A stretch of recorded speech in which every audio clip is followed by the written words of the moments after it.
Há 5 anos, uma cena registrada em Porto Alegre ocorreu o mundo inteiro. Foi notícia no mundo inteiro.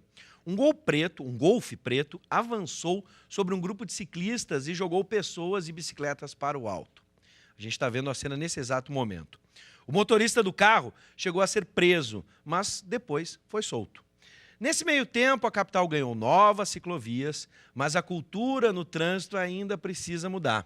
Sobre este assunto, nós vamos conversar com o vereador de Porto Alegre, vereador pelo PT, Marcelo Esgarbosa, está aqui com a gente, seja bem-vindo. Obrigado. Sou de casa, né? É de casa e a gente logo te identifica porque tu tens uma bandeira, né, voltada ao ciclismo, né? E, na verdade, a gente resume muito em cima do ciclista, mas a bandeira é muito maior. É por uma mobilidade urbana racional. Né? Hoje, o que a gente vive, as imagens que a gente viu ali, por exemplo, da ponte do Guaíba, né, vão refletir na capital inteira. Sim. Não é só naquele ponto, né?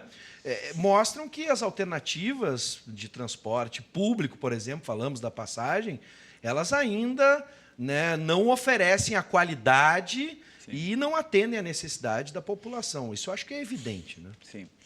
Bom, então, Bives, vamos começar pelo começo, né? Isso. Eu vi de novo as imagens, tinha visto já uns dias atrás, toda hora a gente está com isso na memória, mas realmente é uma cena chocante, né? E não era só um grupo de pessoas pedalando, né? O que já seria um motivo, digamos, nobre, né? Um grupo de pessoas que saem para pedalar.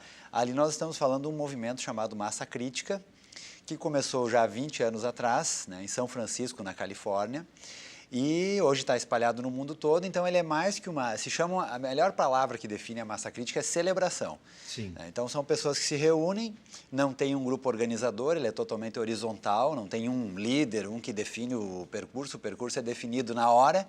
A única coisa que se sabe, já faço o convite aqui, né, ajuda a divulgar, é toda a última sexta-feira do mês, 6h30 da tarde, Largo Zumbi dos Palmares, antigo Largo da Ipatur, né, ali na Cidade Baixa. E o pessoal se reúne ali, decide na hora o trajeto. Começou em Porto Alegre em 2010. Em 2011, que foi aquela cena ali no dia 25 de fevereiro de 2011, o grupo está saindo, está ali na Cidade Baixa, no José do Patrocínio. Logo na primeira, segunda quadra, ali na esquina com o Luiz Afonso, acontece esse fato, né?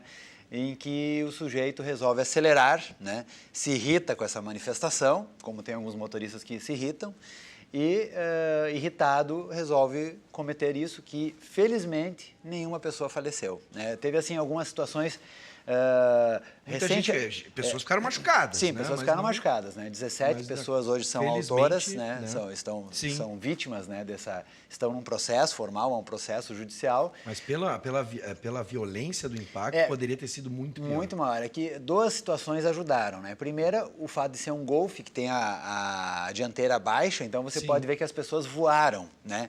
E nesse momento não tinha ninguém com aquelas bicicletas reclinadas. E não tinha nenhuma criança nesse dia, porque alguns minutos atrás tinha dado uma chuvinha. Então, quem ia com criança, quem ia com cachorro, até tinha uma senhora com cachorro. E o pessoal que vai com as reclinadas, que fica mais baixo, né? Fica mais baixo, aquelas bicicletas que tu anda deitado, digamos assim, não foram nesse dia. Se pega, né, uma criança com uma bicicletinha menor, a tendência é que vá para baixo do carro e não suba, né? E não suba como aconteceu ali. Então, essas circunstâncias facilitaram. Teve um sujeito que bateu a cabeça, né, quebrou o braço e tal, mas não teve nenhum caso fatal, felizmente. Essas cenas rodaram o mundo, é incrível como você hoje conhece Porto Alegre pelo Fórum Social Mundial, por orçamento participativo, né, outras questões, e pelo grupo de ciclistas que foi atropelado nesse dia. Pela violência no trânsito. Ali na cena, a gente tem um exemplo claro de como um veículo, né, de transporte se torna uma arma. Uma arma. Naquele momento, ele se tornou uma arma. E essa é a concepção que as nossas autoridades, as campanhas educativas deveriam começar a passar, né, que é o que tem nos lugares mais civilizados. A partir do momento que você está no carro, você tem uma arma na mão. É como se eu tivesse uma pistola aqui, né, municiada, carregada, engatilhada, digamos assim, e fazendo isso aqui. Bom, a hora que eu disparar pode matar. Então, um carro, né, um veículo, é uma tonelada. Coloca ele a 70, 80 km por hora, ou 50, enfim, ele é letal, né? Então, é essa concepção que nós ainda não temos no Brasil. Ainda tem a concepção de que eu estou no veículo, eu sou um ser superior, saiam da minha frente, eu tenho pressa, eu estou trabalhando, né, tenho que chegar rápido. E esse é o detalhe, né? Então, porque a gente vê... A nossa discussão hoje, né, relembrando esse fato de 5 anos atrás, é tentar ver se alguma coisa mudou, não só com a implementação das ciclovias em Porto Alegre, que de fato estão acontecendo. Se essa implementação está sendo na velocidade correta, a gente pode discutir, mas algumas transformações estão acontecendo. Sim. Agora, a gente... Sim, não, depois nós vamos... deixa eu falar. Ver em que pé anda, claro, né? Claro. Se está rápida, se está lenta essa transformação. Mas também entender a lógica do trânsito, onde, por exemplo, naquele momento, aquele cidadão se sentiu, de certa forma, privilegiado. Autorizado, né? Autorizado por pressa, estava atrasado, ou enfim. Sim. Ele diz, a justificativa inicial, eu me lembro muito bem, que Sim. ele se sentiu acuado. Sim. Se sentiu ameaçado pelos ciclistas que estavam ali, e algumas pessoas atribuíam à massa crítica algum comportamento, digamos assim, agressivo frente ao carro e ao motorista, né? Sim. Com algumas palavras de ordem, enfim. A nossa discussão é isso, tentar entender por que o trânsito se transformou numa guerra, numa disputa de espaço entre pedestre, ciclista, motorista, enfim. Agora, os taxistas também estão nessa briga toda, né? Uber, e aí vamos embora. Bom, primeiro, assim, eu acho que uma versão, assim, que o processo judicial vai tentar esclarecer isso, né? Mas uma versão mais, digamos assim, realística, né? É o fato de que ele pode ter irritado com a manifestação, ter digamos assim, ido para cima, né? Ido para cima dos que estavam por último no grupo, né? E provocando isso, alguns vieram até ele. Claro. Né? Se foram agressivos no sentido de, né, digamos, para de fazer isso, enfim, como foi? E ali ele se sentiu, digamos, ameaçado, o que eu acho incrível, porque, primeiro, fecha o vidro e fica dentro, fica na tua, né? 2, tu tá na José do Patrocínio, tu pode a qualquer momento entrar numa das ruas, na República, na Lopo, né? Então, tu teria como desviar, tu não precisaria necessariamente ficar ali atrás, né? Agora, a massa crítica é um movimento totalmente pacífico, claro, como ela é aberta, não tem um controle, não tem uma organização, assim, no sentido de alguém responsável, eu diria assim, é claro que pode ter alguém ali com essa visão de conflito. Mas não é a premissa da massa crítica, justamente ao contrário. Afrontar os carros aos motoristas. Justamente ao contrário. Agora, claro que o motorista ele se sente incomodado, né? Alguns, né? Outros dão apoio, muitas pessoas saem na janela, algumas pessoas... Né? Mas é um movimento que tenta justamente humanização da cidade, né? Tenta colocar essa ideia. Agora, claro que, né, uma manifestação ela sempre causa um desconforto para aquele sujeito que está com pressa e quer passar naquela rua. Né? Sim, como tivemos ontem em Porto Alegre, com a questão das passagens de ônibus em frente à prefeitura, atrapalhou o trânsito no centro. Era necessário paciência. Mas assim, o que avançou? O que avançou? Tá. Por exemplo, a gente tem aqui as novas ciclovias, tá? Elas são suficientes, já provocam alguma transformação e até mesmo como elas foram construídas, se elas colocam, algumas são questionadas.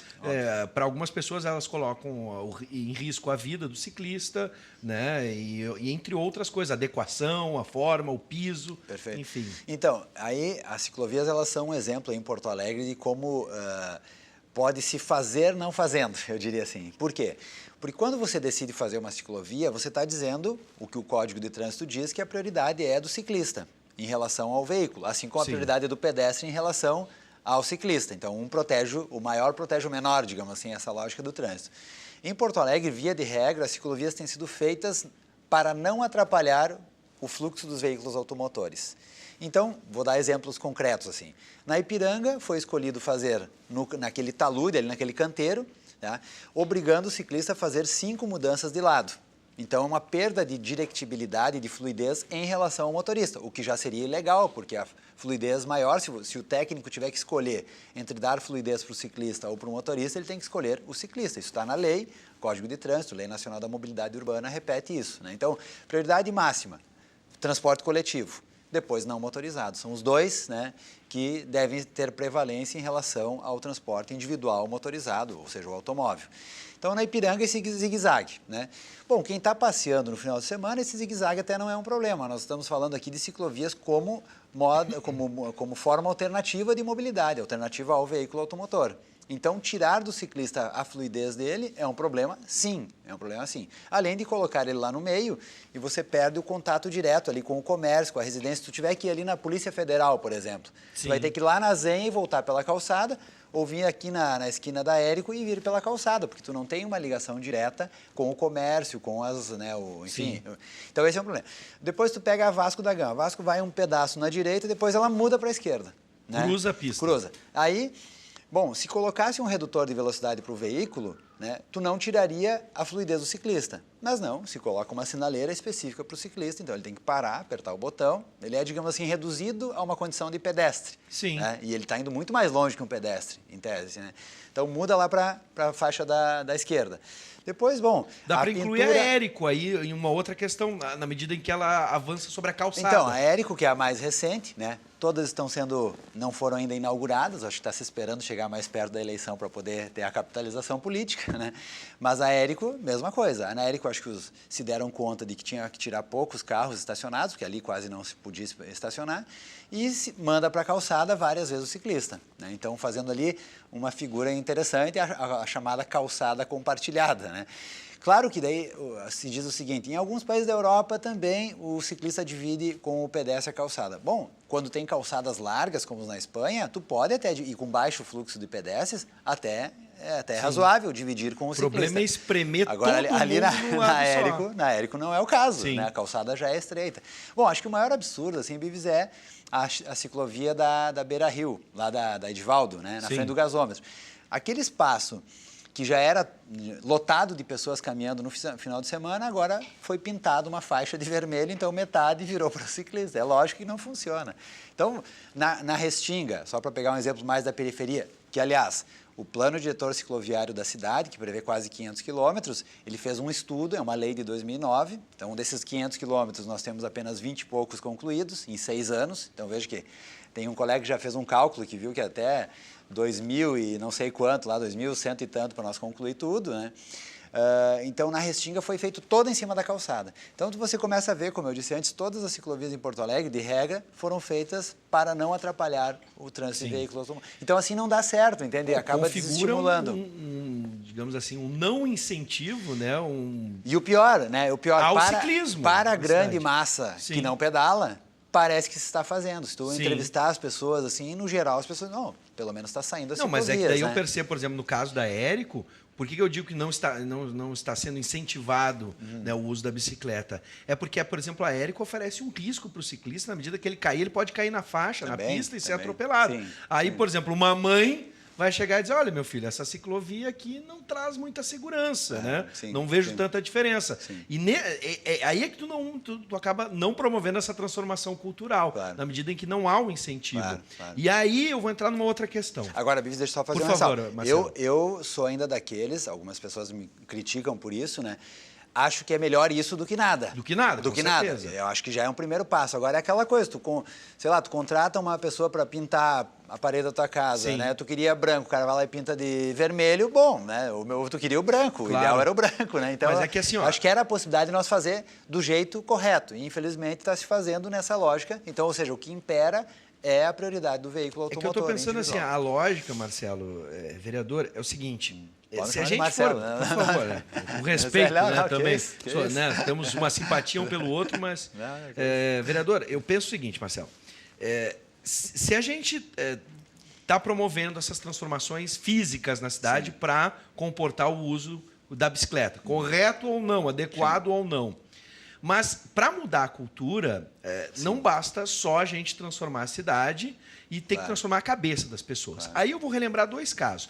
Este caso que a gente está relembrando, né, do Massa Crítica, do movimento Massa Crítica, 5 anos atrás, e também o mais recente, há pouco tempo, um taxista atropelou e matou um ciclista perto do aeroporto. Né? O pessoal em casa deve estar lembrando. Joel. É isso mesmo.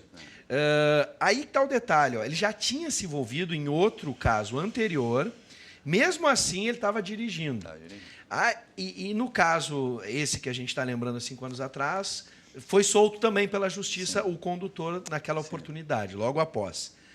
Há impunidade nesse aspecto, porque a gente está estimulando, por exemplo, o desrespeito ao ciclismo, mesmo em locais apropriados ou não, está ainda vigorando a cultura do não vai dar nada. E aí fica difícil transformar a cabeça das pessoas, difícil. nem que seja na base da força, na base da lei. Claro. Não, e realmente tu ter assim, a certeza da punição é uma das coisas chaves num Estado democrático de direito, né? E eu acho que, bom, esse caso, né, do sujeito que matou o Joel aqui perto do aeroporto, né, ele já tinha tido, não era a primeira vez, né, já tinha tido um acidente. Como é que esse sujeito estava dirigindo um táxi, ou seja, um motorista profissional? E, inclusive, depois da morte do Joel, ele foi flagrado continuando dirigindo. Então, o que mostra um total descontrole de parte da IPTC em relação, inclusive, os casos mais críticos, né? Então, eu acho que assim, já que nós estamos falando de taxistas, não dá para tomar esse taxista como todo, Sim, né? não vamos generalizar Obviamente. de maneira nenhuma. Mas eu escuto, assim, muito de taxistas, assim, né, serem contrários às ciclovias, quando, na verdade, toda a política, digamos assim, que é privilegiar o ciclista, a cidade ser mais humana, mais amor, menos motor, que é um dos slogans, né? É justamente privilegiar também o taxista. Sem dúvida. Né? Porque se as pessoas começarem a usar menos o seu veículo particular, elas vão ser mais usuárias do transporte seletivo ou coletivo. O status aí, se as pessoas não traduzirem o seu status ou o seu sucesso profissional através de um veículo, vão claro. usar a bicicleta, vão usar o ônibus, vão usar o táxi. Claro. E já tem, eu acho que uma geração, assim, a minha esperança é que, pelo menos eu, assim, quando tinha 16, 17 anos, nossa, que não via a hora de tirar a carteira para poder dirigir. Agora você já tem uma geração, não sei se percebe isso, assim, um povo que está aí nessa fase dos 15, Posso 18... antes de encerrar, eu vou usar minha banda como exemplo. São 4 integrantes, só eu tenho carteira de motorista. Então, os outros 3 nem carteira tem. Então, acho que nós estamos vivendo a virada paradigmática, digamos assim, que as pessoas entenderam que o carro é só um negócio que super cômodo, eu tenho carro, né? Acho que não dá para negar o quanto de bom e confortável e útil que é, mas não pode ser um elemento central na vida de uma pessoa, só isso, né? Vereador Marcelo Sgarbossa, para a gente fechar numa análise final, minuto final, mudamos alguma coisa nesses 5 anos? Mudamos bastante? Muito ou ainda tem muita coisa para mudar? Eu acho que mudou, assim, em Porto Alegre, esse fato notabilizou, há muitas pessoas, é visível o crescimento exponencial de pessoas. Eu acho que a minha própria eleição na Câmara reflete isso, né? Alguém que vai lá e diz, olha, eu me disponho a entrar na institucionalidade, estou aqui e levanto uma ideia com o símbolo da bicicleta, acho que também é um indicador, né, de que as pessoas querem isso, estão sedentas por isso, entenderam que essa é uma redistribuição da justiça do espaço público, digamos assim, né? Agora falta o poder público, que deveria ser, digamos, um avanço civilizatório, falta ele fazer as condições. Não dá para você querer que as pessoas saiam pedalando se tu não dá as condições mínimas, e começa pelas ciclovias. Então, eu te diria assim, que mudou na cultura da sociedade, muita gente pedalando, mas ainda as pessoas, né, não vão se arriscar do nada, né? Eu mesmo sou um dos... Quando me perguntam, Marcelo, eu gostaria de andar de bicicleta na cidade, eu digo, olha, se tu tem receio, não vai, porque eu não vou dizer que é 100% seguro, né? Claro. Então, no mínimo assim, Bibis, campanhas educativas, isso a gente já falou com o secretário de transporte da cidade. Faz uma campanha, cola o adesivinho do 1,5 m nos táxis, imagina 2.000 veículos circulando, então, coisa simples. Vai educando aos poucos. Não aconteceu nem isso, né? Nem isso. Muito bem. Marcelo, mas eu me convido, quem quiser se agregar, a gente tem uma página no Facebook chamada Cidade Mais Humana, é esse nosso slogan, né? Agora esse slogan já está meio banalizado, vários políticos usam, a gente usa desde 2011 praticamente, Cidade Mais Humana, está lá no Facebook. Amanhã, quarta-feira, a gente está fazendo uma reunião com pessoas que querem estar próximas ao mandato, apoiarem, não necessariamente partidárias, né? Então, quem quiser fazer parte aí, curtir a página, ir na reunião presencial, amanhã às 18 horas lá na Câmara. Mas entra lá na página, tá lá o evento e etc. Vá a pé, vá de bicicleta, não precisa ter carro, use o ônibus, não tá barato. Não tá barato. Mas não tem ar, não tem ar, mas por favor, procure alternativas. Marcelo, vereador, seja bem-vindo sempre, tá bom? Eu que agradeço.